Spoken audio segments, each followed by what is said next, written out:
Hello everyone देसी safe channel रे आपण मान को बहुत बहुत स्वागत। तो सांग माने मार्गशीर मास तो चली आमे समस्ते जानी माँ लक्ष्मी मंडा पिठा केते प्रिय आमे समस्ते माँ को बहुत बहुत टाइप रो मंडा पिठा भोगरे लगे थांती। तो से भीतर आज आमे बनेबा घुरा मंडा।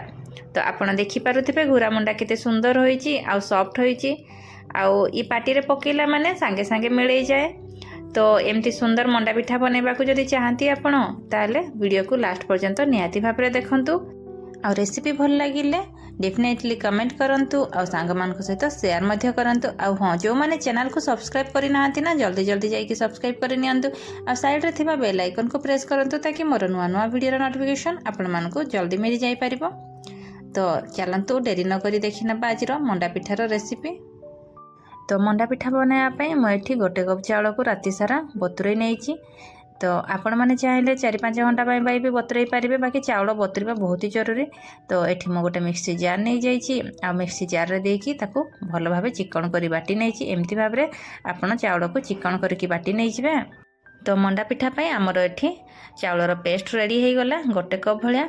तो गैस रे कड़े बसई नपा तापर आमर जी चाउलर पेस्ट होती तार आम डबल पानी ऐड करवा।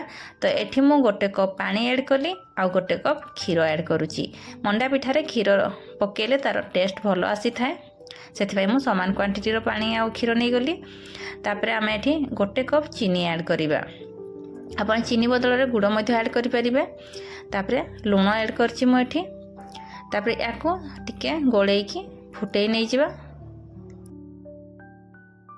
क्षीर पानी फुटी आसिले आमे किछि इलायची को 2-3टा इलायची को खोलिकी एमती पकईदेवा। आमे गैस रो फ्लेम को मीडियम रे रखिकी चाउलर पेस्ट को एमती गोटे पेलन साहाय्य रे एमती देकी कंटिन्यूअसली मिसई चलिबा। चाउलर पेस्ट दे सारा पर आमको मीडियम फ्लेम रे कंटिन्यूअसली चलेबार अच्छी। जदि आम धीरे धीरे ए चलेबा टिके रेस्ट नहीं जावा भाविबा ताहले आमर लम्स पड़ी जिबार चांसेस थाए। तो आमको कंटिन्यूअसली एभली भाव में चलेबार अच्छी। तो एमती किछि समय चलेला परे आमर घोरा पटे रेडी हो आसिलानी। तो मुझे चेक करने पानी हाथ होइकी घोरा को चेक करुच्ची हाथ रे। जदि हाथ रे लागिला ताहले जानिबे घोरा भल से सिझिनी। तो आपड़ देखिपारे हाथ रे बिल्कुल भी किसी लगिलानी घोरा मीन्स आमर ये परफेक्टली सिझी जाइए। नड़िया और छेनार फिलिंग मु रेडी कर देइछि मंडा पिठा पाई। तो यार वीडियो मध्य मु प्रीवियस वीडियो अपलोड करिछि आपण माने चाहिए चेक करि नै परिबे। तो मंडा पिठा बनाया मुझे गोटे कदली पत्र नहीं आ कदली पत्र ऊपर एमती गोटे गोटे चामच आम घोरा रखी नहीं जावा। तो एमती भाव में आम पिठा को बने नहीं जावा। विश्वास करते पिठा एत टेस्टी लगे आ पाटी रे पकेला माने एत सॉफ्ट होता है कि पाटी रे मिलई जाए। तो पर्सनाली पिठा मते बहुत ही भल लगी थाए। तो आपण माने बनैले जाए कि जानि परिबे आ बहुत ही टेस्टी आ बहुत ही हेल्दी मध्य थाई थाए पिठा आ पिठाटी बहुत जल्दी मध्य हो जाए। तो बेसी टाइम लगे आपण मैंने भावुवे कि केते टाइम लगे केते तामझाम करने को पड़ो किसी करने को पड़ानी केवल 10 मिनिट रु 15 मिनिट पिठा रेडी हो। तो तापर आम एमती नड़िया और छेनार पूर देदेबा तापर पुणी आउ टिके आउ अध चामच भलिया एमती बैटर देदेबा आ पानी हाथ होइकी आको साइज करनबा पिठा को।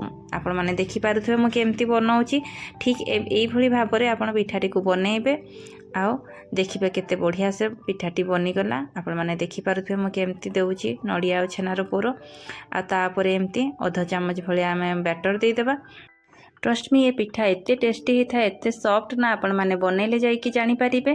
तो आपण माने निहाती भाव में बनातु आ माँ लक्ष्मी को बनैकी भोग लगातु देखिबे आपण को बहुत ही खुशी लागिबो। तो आपण एमती भाव में बनै नियंतु सब पिठा को। तो सब पिठा बनी सारा पर आम कदली पत्र उपर 10 रु 15 मिनिट सेट होगा छाड़ीदेवा पिठा को। तापर 15 मिनिट पर आम ताको सर्व करि परिबा। तो पिठा बनैला बेले आपन को मेजरमेंट ध्यान रखिले आपनकर पिठा परफेक्ट बनिबो। तो आज वीडियोटी आपण मानकु केमिति लागिला कमेंट करके निहाती भाव में जणांतु। आ वीडियो भल लागिले लाइक करंतु शेयर करंतु ताकि मते मोटिवेशन मिल पारिबो नुआ नुआ रेसिपी आनिबा पई। तो आज पई एतिकी पुणी देखा हबो आ गोटे नुआ वीडियो रे। धन्यवाद।